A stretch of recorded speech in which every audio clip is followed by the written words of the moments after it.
to be reading a supernatural short story, The Doll That Had It All. And this is just one of the short stories that is featured in the What If Anthology series. And this one is found in book 4.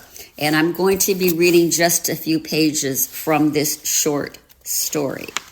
So I'll be reading The Doll That Had It All by myself, Lorraine Carey. The bright Arizona sunlight permeated through the plantation shutters, waking Gemma Lowry from a restless night, which was not unusual, considering her marriage was going down the tubes fast. Russell, her husband, had already left for work, which was normal, with having to take over the accounting agency he'd recently inherited from his father. Throwing back the fine linen sheets, Gemma walked through her vast territorial-style home and headed to the kitchen to get a cup of coffee before her morning walk. October in Arizona meant very warm mornings. She sat at the kitchen table, glancing out over the open courtyard at an unused chimenea that graced the corner. I don't know why we never used this thing. Well, maybe it's because Russell has been so busy working late these days. Hopefully, with the cooler weather coming, we can make it a point to spend more evenings out here, enjoying our beautiful view of the mountains. Her thoughts quickly turned to Russell and his behavior over the past year. Their daughter Hope was off at college, and things had been indeed very different. But he seemed to lack interest in their relationship, and sex had become less and less frequent, if not non-existent. Gemma wondered if he was even having an affair with his attractive secretary, who was young, blonde, and thin. After all, he was an attractive, well-built man, 5 years her junior. No wonder. Can I blame him? I mean, it's not hard to notice I put on a few pounds. And my absence from the salon for some time. Did he also find me boring? Maybe I need to get back into teaching or doing some substitute work. Then I'd most likely get back into my routine of having to dress up a little bit and look more professional. I guess this is what early retirement can do to some people.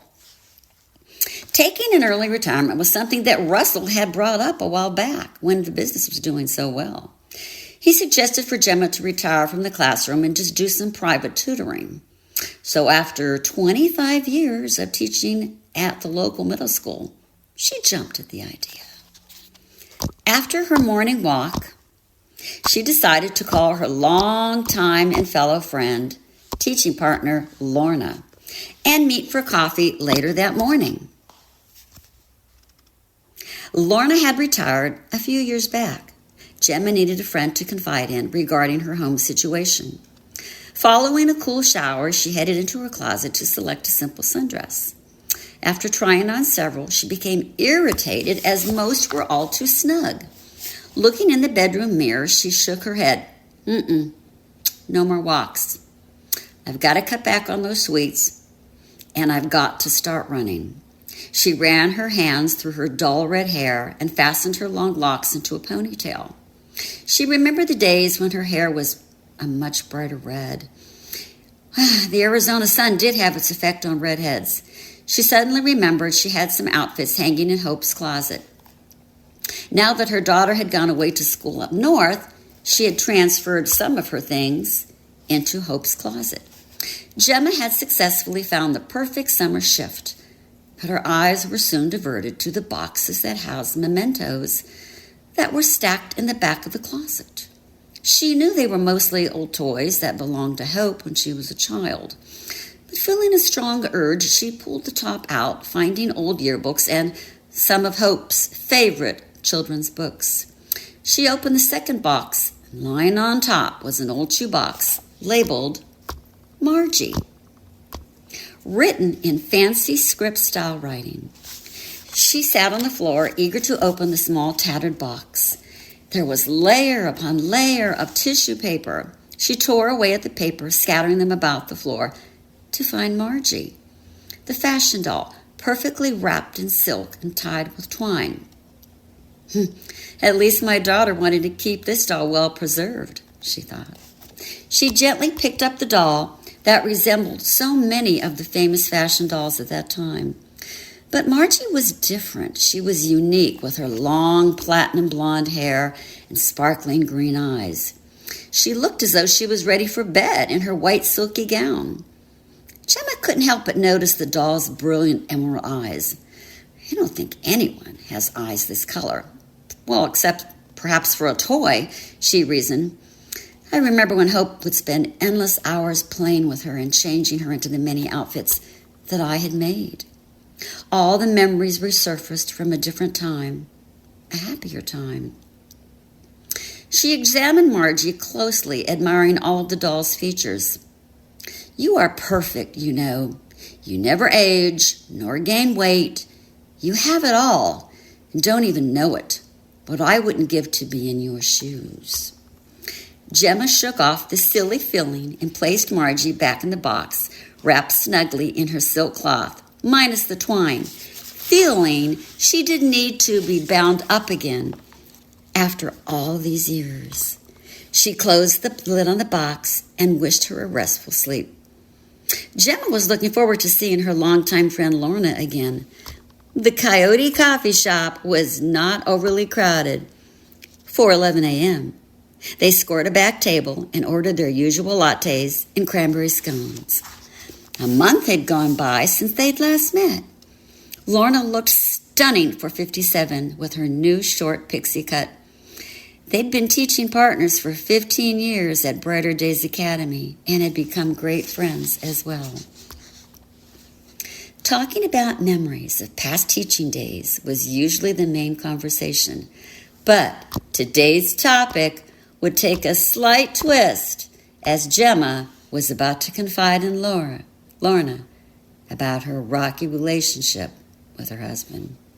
Lorna listened with rapt attention and didn't interrupt until Gemma was finished venting. She'd offered her some sage advice and hoped her best friend would listen.